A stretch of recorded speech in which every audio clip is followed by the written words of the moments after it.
Yo soy Joaquín Rey y esto es La Voz del 21. Esta mañana hemos escuchado al presidente Martín Vizcarra, quien se encontraba en Tacna por el 90 aniversario de la incorporación de esta región al territorio peruano. Y por supuesto se dio el tiempo para hablar del enfrentamiento con el Congreso, y el tono y volumen de sus palabras fue bastante alto. Nuevamente está confrontando a este poder del Estado, y esto nos vuelve a plantear la pregunta de en qué momento va hasta qué nivel va a subir el volumen de este enfrentamiento entre los dos poderes. ¿Qué podemos esperar de esto? Para analizar ese tema y otros hemos invitado a Andrés Calderón. Él es profesor de la Universidad del Pacífico en la Facultad de Derecho. Andrés, ¿cómo estás? ¿Cómo estás, Joaquín? Gracias por la invitación. Gracias a ti por venir. Y escribiste un artículo el día lunes que creo que fue muy interesante, haciendo referencia a los incentivos que tiene cada actor en este proceso. Y creo que una de las grandes preguntas que es bueno plantearse en este momento es precisamente esa. ¿Qué está buscando el Congreso? ¿Qué está buscando el Ejecutivo? Más allá del discurso, porque los políticos muchas veces tienen un discurso, pero en sus fueros personales, al final del día, tienen una agenda personal. Sí. Y quisiera empezar por el Congreso. ¿Cómo es que, sabiendo que 3 de cada 4 peruanos quieren el adelanto de elecciones, hay una oposición tan grande? ¿Cuáles son los incentivos del Congreso hoy?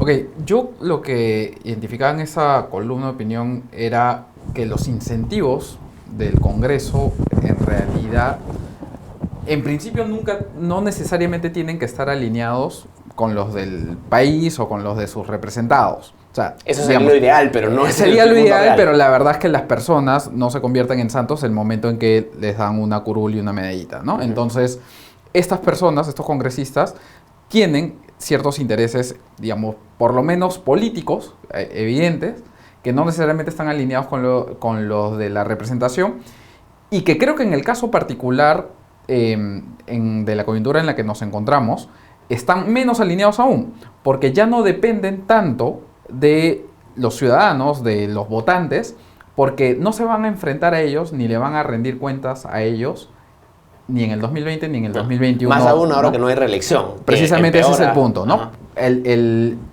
hecho de que no haya un mecanismo de supervisión constante ya de por sí hacía riesgoso, hacía que pudiéramos encontrar congresistas irresponsables durante 3 o 4 años y que recién se pusieran, digamos, el maquillaje, el sastre, el terno, y pusieran su mejor rostro cuando se acercaban la época de elecciones, ¿no? Ahora que ni siquiera van a poder postular una reelección, yo veo muy difícil que ellos hagan caso al electorado, o al menos al sentimiento popular o a las encuestas. ¿No existe algún mecanismo de lo que en Estados Unidos se llama accountability, de que los ciudadanos puedan ejercer una cierta presión y que los congresistas rindan cuenta? Porque si no, es un escenario muy desolador. Es un escenario muy desolador, es un escenario, digamos, en el caso peruano, el accountability se daba cada 5 años, ¿no? Digamos cada 4, porque el año electoral era justamente donde el año preelectoral es el año donde todo el mundo pone, digamos, los reflectores sobre los congresistas y postulantes a reelección. La renovación por tercios es una forma de estar mirando o renovación por mitades, digamos, por la proporción que queramos, de alguna manera estar vigilando constantemente a los congresistas porque se enfrentan a elecciones de manera más frecuente. Por otro lado, el hecho también de que tengamos distritos electorales tan amplios, esto es algo que han cuestionado varios expertos, hace que las personas no sientan que realmente tienen que pedirle cuentas a un congresista en particular, sino que, digamos, por ejemplo, en el caso de Lima, te representan 32 congresistas o 30 congresistas. Entonces, creo que hay esos problemas. Yendo a la coyuntura actual, lo que nos pasa es que los congresistas, digamos, están como estudiante de colegio de último año. O sea, recuerda quinto de secundaria, en el último bimestre o en el último semestre, en el que en verdad estás más preocupado.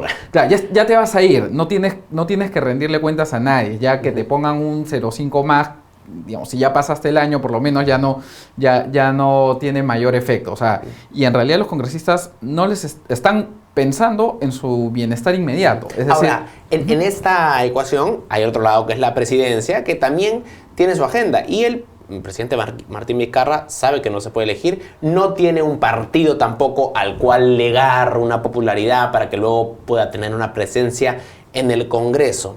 Entonces, ¿cómo lees tú la posición de Vizcarra ahora a la luz de que, al igual que los congresistas, está como en quinto de media, para usar tu analogía? Sí, o sea, me parece que es un poco desoladora porque si por un lado, o sea, la imagen completa, ¿no? Porque si por un lado el Congreso se estaba comportando ya de manera bastante irresponsable desde el inicio de este quinquenio, ¿no? Desde el 2016, cuando PPK era presidente, Vizcarra lo que ha hecho es rebajarse al nivel del Congreso y doblar la apuesta y convertirse él incluso en un poco más irresponsable. Decir, oye, ¿sabes qué? Ya nos vamos todos porque con ustedes no puedo trabajar.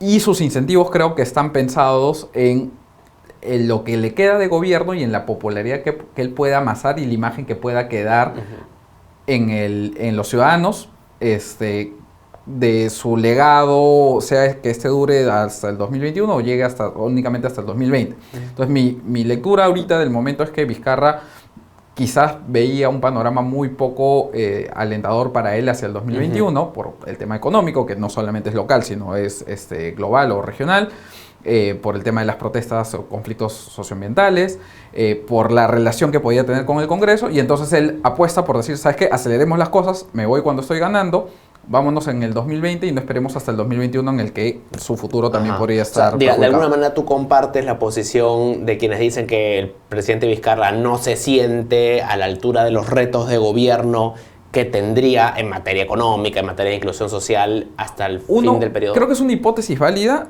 y el problema está en que sus actos no nos hacen pensar en alguna otra hipótesis. O sea, más allá de lo que él sienta o de lo que podamos decir, oye, cuán buen gobierno o mal gobierno está haciendo, yo creo que en realidad sus discursos, sus preocupaciones, lo que él pone en agenda, por lo general, va al lado de la confrontación con el Congreso y algunos temas que sí pueden ser importantes, como lucha anticorrupción o reforma del sistema político, reforma del sistema de justicia, pero que en realidad pasan más que por un plan de gobierno, por un plan de acción, por decisiones claves, que el Congreso tome una tal decisión. Entonces, creo que no hay una estrategia de largo plazo que se vea. No hay una estrategia de largo plazo. Son acciones concretas. Y él no ayuda, o sea, si se quiere, ok, estamos especulando, hipotetizando sobre qué es lo que puede pensar Vizcarra. ¿Llego o no llego bien al 2021? Sus acciones nos hacen pensar que en verdad él no confía en su propio gobierno hacia el 2021. Ahora, dados estos incentivos, ¿qué podemos esperar en las próximas semanas? Porque hay plazos perentorios. Para que el tema del adelanto de elecciones funcione, la Comisión de Constitución tiene que aprobar el proyecto en septiembre, porque si no, esto ya llega a un punto en el cual sencillamente no dé el calendario, ¿no? Y está por ahí la posibilidad de presentar una cuestión de confianza. ¿Crees tú que esta es una alternativa que el presidente Vizcarra tiene sobre la mesa a estas alturas? Yo creo que te voy a responder aquí más desde una perspectiva política antes que jurídica, ¿ya? Porque, digamos, han salido estos comunicados, estas personas diciendo ¿se puede o no se puede hacer la cuestión de confianza? Seamos sinceros con las personas que nos leen y nos escuchan, no es un tema resuelto ni por quienes redactaron la Constitución del 93, ni por el Tribunal Constitucional, si se puede hacer una cuestión de confianza sobre una propuesta de reforma constitucional. Cuando se redactó la Constitución no se pusieron en ese escenario. No se puso en ese escenario. Se puso la cuestión de confianza, se puede presentar de iniciativas legislativas, de políticas, no hablaban específicamente de reformas constitucionales, ni mucho menos un caso específico de adelanto de elecciones. Si yo tuviera que redactar nuevamente la Constitución, probablemente pondría un candado y diría, no, creo que no se debería presentar una cuestión de confianza para ese punto. Pero la Constitución no les ha cerrado la puerta. Entonces, lo que tiene Vizcarra es un escenario incierto, o sea, un escenario en el cual el Congreso válidamente podría decir, oye, me opongo a esto y creo que no es constitucional, como tú, Vizcarra, crees que sí es constitucional, y eventualmente esta discusión podría terminar en el Tribunal Constitucional, cuyo presidente ha dado señales de que cree que no es, o sea, lo cual también puede ser considerado un adelanto. Entonces, ¿y tu opinión como abogado? O sea, yo te digo, si yo tuviera que redactar nuevamente la Constitución, diría que no. O sea, que no debería tener tanto poder el presidente como para proponer una reforma constitucional, o sea, a la norma más importante del país, y eventualmente forzar la mano del Congreso a hacerlo. Pero dado que no está redactado, si estuvieras tú en el Tribunal Constitucional, ¿qué opinarías?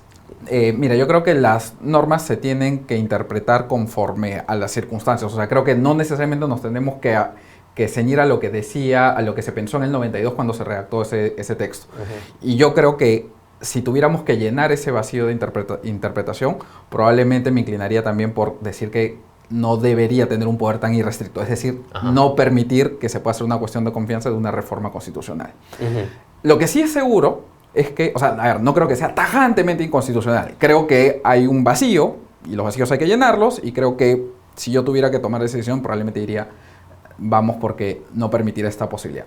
Sin embargo, ya veamos los hechos. Vizcarra está ante dos situaciones en las cuales él sabe que no está seguro, o sea, él sabe que no está pisando sobre terreno firme, si no ya, por ejemplo, hubiera planteado la cuestión de confianza, o en todo caso hubiera interpretado que se la denegaron en la O sabe que es un anterior. tema delicado, en todo caso. Sí. Más allá del tema jurídico, sabe que no es tan fácil, claro, porque si presenta la cuestión de confianza, quiere decir que luego estaría dispuesto a disolver el Congreso si se la denegan, supongo yo, ¿no? Porque si no, ¿para qué la presenta? Sí, ¿no? tendría que plantearlo por otro tema que no sea tan claro como este de acá del adelanto de elecciones, y forzar nuevamente la atención, o sea, de lo que conversamos en un momento.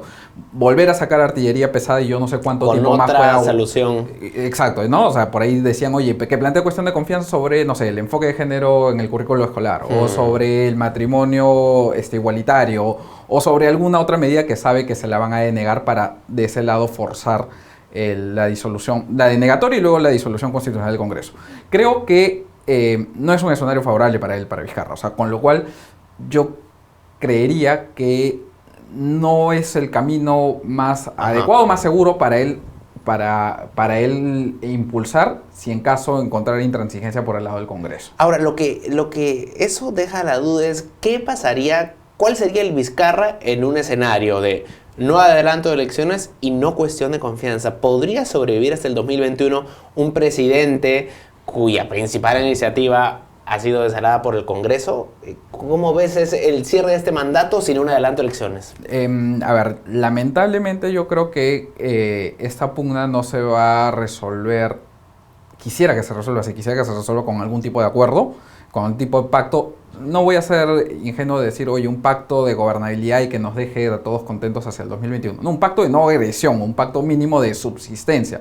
Porque la verdad es que todo el mundo ya está harto y todo el mundo quiere salir ya de este periodo de autoridades, ¿no? Quiere salir de esta pugna entre el Congreso y el Ejecutivo, quieren que el Congreso se vaya a su casa. Pero creo que eso no va a pasar. O sea, yo creo que lamentablemente esto se encamina a que uno de los dos poderes termine triunfando de manera poco decorosa, ¿ya? O sea, ¿y a qué me refiero con eso? Es que el Congreso va a impulsar una vacancia demasiado forzada y eventualmente podría ganar si es que logra convencer a las suficientes fuerzas políticas, o Vizcarra va a impulsar una cuestión de confianza de dudosa constitucionalidad, apoyado en el clamor de la gente, y el Congreso va a terminar claudicando, o el Tribunal Constitucional va a terminar claudicando ante ese pedido, ¿no? Hay también un tercer escenario que está en el aire, aún como una posibilidad, pero que yo creo que desde el fujimorismo sobre todo se considera, y es una posible vacancia del presidente, que creo que ahora está claro que no habrían elementos, pero da la impresión que los están buscando, ¿no? ¿Tú crees que un escenario de esta naturaleza es posible y es deseable? Yo creo que no es posible, y sería muy penoso que termine siendo esa la solución. Acabamos de hablar un ratito sobre si podrían hacer cuestión de confianza para adelanto de elecciones y si es que eso habilita la disolución constitucional, y yo te dije, no está claro y creo que no debería ser esa la solución. En el caso de vacancia es peor aún, porque si uno revisa el debate del constituyente previo a la Constitución del 93, quedaba claro que la vacancia por incapacidad moral en la que estaban pensando era más bien en la inhabilidad de poder cumplir con funciones, inhabilidad mental de poder cumplir funciones. No estaban pensando en que me parece que esto es un presidente indigno, que no representa a los electores, etc. O sea, que ciertamente es una figura bien abstracta, esto de incapacidad mental, ¿no? Entonces, lo que haría el Congreso sería forzar una interpretación apoyada únicamente en el poder que le da al tener la cantidad de votos. Entonces, creo que eso sería al igual que en el otro caso de disolver el Congreso bajo esas razones, creo que también sería un pésimo precedente. Y además, creo que no solamente en este caso los afectados sería Vizcarra directamente, sino que probablemente eso va a generar una indignación popular que se le escaparía, yo creo, de las manos al Congreso. Hablando, para cerrar, de la indignación popular, algo que llama la atención es que este tema, que importa a todos los peruanos, no ha desencadenado todavía en una gran movilización popular. Hemos visto a lo largo de los últimos años muchas movilizaciones por causas civiles, temas vinculados al blindaje a ciertos personajes, pero sin embargo hasta ahora nadie ha salido a la calle en torno al adelanto de elecciones. ¿Por qué? Porque creo que el rechazo es lo que moviliza más a la gente que la aceptación. Entonces, ahorita estamos con una propuesta del Ejecutivo que tiene mucha aceptación, pero todavía no los moviliza.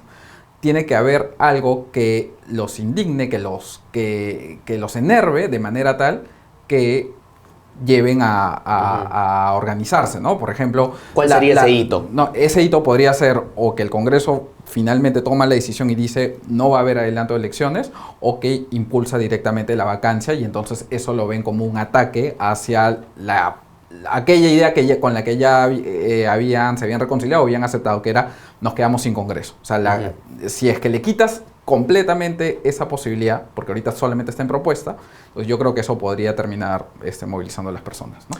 Bueno, esperemos que los próximos días nos den más claridad sobre el futuro. Te agradezco mucho, Andrés. Gracias a ti nuevamente, Joaquín. Gracias. Andrés Calderón, docente de la Universidad del Pacífico, de la Facultad de Derecho de la Universidad del Pacífico, en Perú 21 Televisión. Con permiso.